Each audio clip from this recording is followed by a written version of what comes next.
what's up guys? Today we're going to be going over how to spool a spinning reel. Real simple task, but everybody needs to know it, and there's a couple different ways you can do it, so let's check it out. Today we're going over how to spool a spinning reel.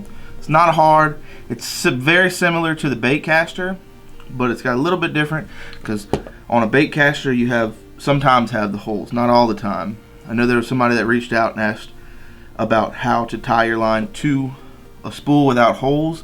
Well, this will give you an update on that. But all spinning reels don't have those little holes there for you to tie it to, so it's a little bit different process to make sure your line doesn't slip and spin around. You can use braid or monofilament, whatever your preference. I do not have a lot of braid right now, so I'm only going to fill it up with monofilament, but I'll explain once I get to a point how I prevent my braid from spinning as well. Alright, so let's get started. One of the first things you're going to want to do, and always remember to do this, is to flip this bail up. If you do not flip this bail up, you will not be able to spool it on there because you won't catch on this line holder right here. So if you tie it right here, it's not hard to get it right. You can undo the spool, flip it up, but for ease of time, just flip it up. What you're going to do is wrap it around here. What I like to do is just a normal fishing knot. I'm going to try to show y'all as best I can. I'm working solo today. So I'm going to take it, tie one knot, grab your tag in, your main line, go around that 1, 2, 3, 4. You can go more. I usually go 3 to 5.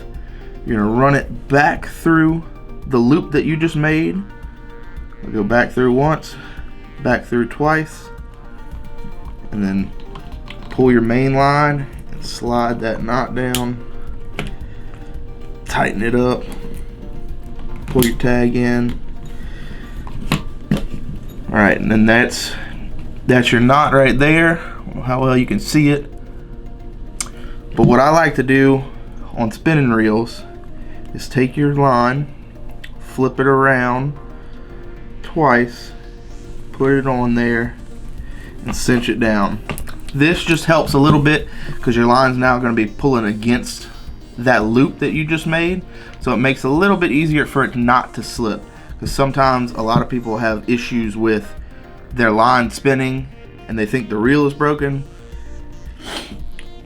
but it's actually not. It's just your line spinning around on the spool because it doesn't have a good grip. What I'm gonna do is take that tag in and I'm gonna cut it as close as I can to that knot. I do not have good scissors apparently. Alright, so what I'm gonna do is I'm gonna take that, get it as close as I can to that knot, trip off, and cut off the tag in. Now you're ready to spool it on. So flip your bail back down. Your line's gonna go right there. And all it is usually you would have somebody either holding the line or it would be spooled on your rod already. So it makes it easy. You can hold here and then hold your line up here and just reel with the butt of your rod between your legs or something. I'm gonna do it a little bit off screen just because I'm by myself today. So it's gonna be a little bit harder without my rod. So I'm probably gonna go do that right now, put it on a rod, and I'll show you that. I got me my handy dandy half a rod just for the simplicity of filming. It's a little 2-piece travel rod that I keep in my truck. But so now that you got your line spooled up, it's going through your rod. What you're gonna do is, it makes it easier if you have 2 people, but what I like to do when I don't have 2 people is I'll stick this through my legs and I'll hold right here, and then all you gotta do is start spooling. So I'm gonna stop right here.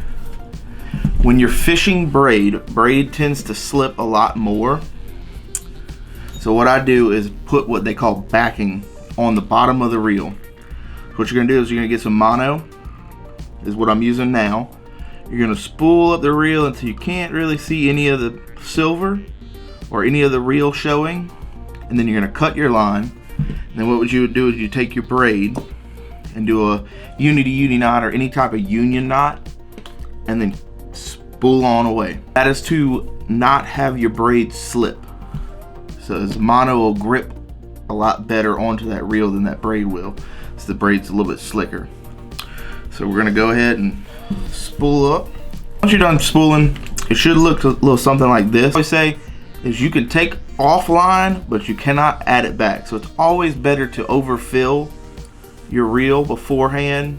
Tie bait on, try it out. If it's too much line, cut it off, because you cannot add more line to it. You can only take away.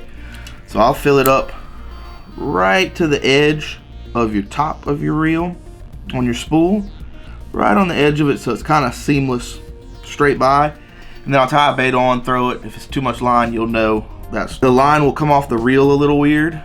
So then all you're gonna have to do is cut off some line, retie it, try it out. Or if you spool them a bunch of time, you'll get used to how you like it to sit and how it casts best for you. But that is how you spool a spinning reel. So that's the quick and easy way of how to tie a spinning reel. A couple things I want to touch on before we get out of here. There's a couple different methods of using backing. Like I was talking about earlier, you can use electrical tape.